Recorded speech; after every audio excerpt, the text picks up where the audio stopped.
অন্তত একটা সিজদা রবের জন্য রাখবেন, যেটা শুকরিয়ার সিজদা হবে।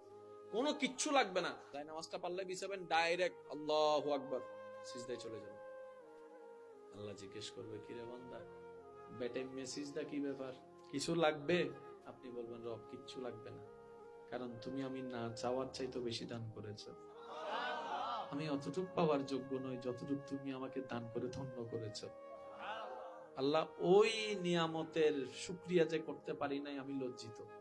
আজকে তোমার কাছে সিজদায় ঝুঁকেছি লজ্জিত হয়ে। আমার এই সিজদাটা আরো আগে দেওয়া দরকার ছিল, এই শুকরিয়ার সিজদাটা আমার প্রত্যেকটা দিন দেওয়া দরকার ছিল, আমি দিতে পারি নাই মওলা, আমার ব্যর্থতা। তাই আজকে সবকিছু ভুলে, সমস্ত না পাওয়ার লিস্টিকে বাইরে ফেলে দিয়ে আমি তোমার দরবারে সিজদায় ঝুঁকে গেলাম। একটা দেহের সবচেয়ে দামি জায়গার নাম মাথা। মাথা